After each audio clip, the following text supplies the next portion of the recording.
When I started writing Sex and the City in 1994, that really was my life.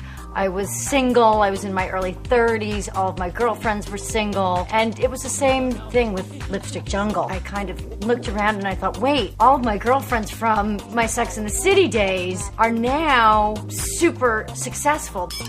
The story's just very compelling. It's women's friendships, it's women in the workplace, it's women in positions of power in the workplace, and how that has a ripple effect in the office, and it has a ripple effect at home. You can't hide. A true player responds to disaster as if nothing's happened. When they smell fear in this town, it's over. These women are ambitious, but most of all, they really believe in themselves. They believe in what they're doing, and they believe in their ability to make a contribution to the world. I would say Nico Riley is very blunt and to the point. There is no nonsense about her. I think you need someone with a vision. She says it like it is, and she hopes that everyone can kind of just deal with it. Kim is, in real life, the girl who you want to be best friends with, because she's so cool. Women have got all these positions of power in the workplace. They're earning often more than their husbands or than their male colleagues. And there's still a sense of unease they have about it. She's always feeling like she's not doing her best, and she continues to try, and she works very hard at taking care of everybody else. So I understand that. Brooke Shields, she has kids and she's had her ups and downs. So she brings all of that to the part of Wendy. I lost my virginity in moccasins. You remember what shoes you wore? It was the most memorable part. Oh, honey.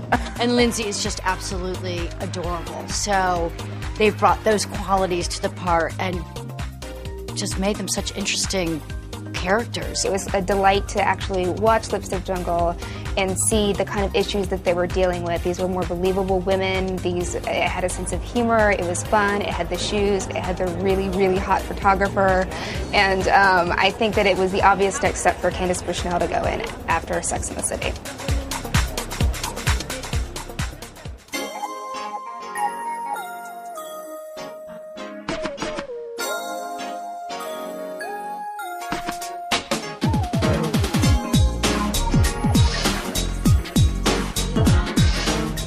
Fashion designer, so my character's a little bit more apt to get dressed at the beginning of a day. I went to an Oscar de la Renta fashion show. It was probably 3 years ago when I was working on the book, and he had the women coming out in suits with little crop sleeves, and they had gloves, and I thought, wouldn't it be cool if women were wearing that to their offices every day? It's so chic. I think it would be fantastic if people looked at it and saw something they never knew they could put together and wear to the office with confidence. I think women in power are bringing their sort of womanliness to it and now playing by their rules. Kim actually wore outfits that she wears in the show in our shoot, and it was just what I was talking about bringing that soft side. Yes, she's in power.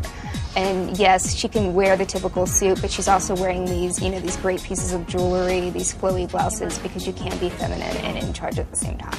Because fashion is one of the areas that her magazine covers, we've tried to do it with really pretty power dresses. Lindsay Price, she works in a creative environment. She loves to play with accessories, and I think she's the character on the show who really gets to explore different hair accessories, different styles. With the character of Wendy, we tried to do those great pieces, the great coat that goes over everything. We have her in jeans. She's got the great white shirt, and so she can mix and match. I really wanted all of them to look timeless, effortless, well-groomed, sophisticated, elegant, polished, and even though each of them has their own individual style, I wanted that for all the women. I think that there's a lot of playfulness and latitude in the dresses. The reality is that successful women in New York do dress.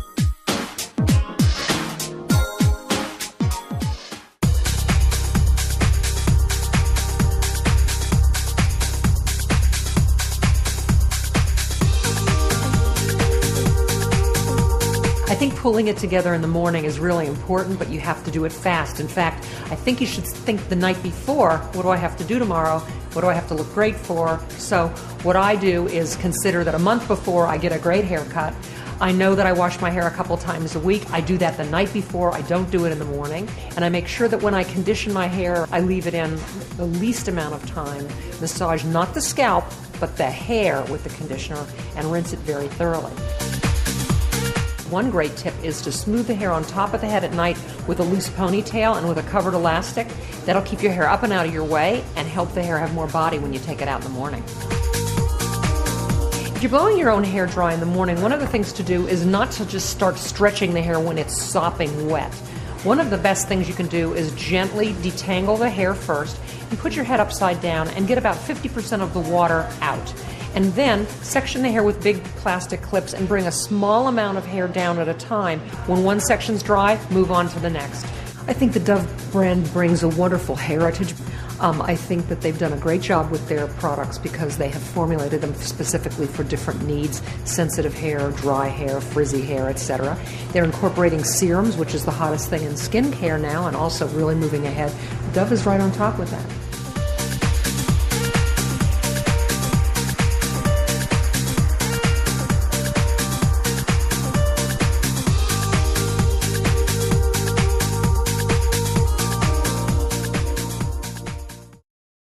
Did you know 8 out of 10 women have damaged hair? Did you know new Dove can repair it? The new Dove therapy system is different because it contains a precious repairing serum. It repairs damage strand by strand and brings out the beauty in your hair every morning. Try the precious repairing serum in the new Dove therapy system. Goodbye damage. Good morning, beautiful hair.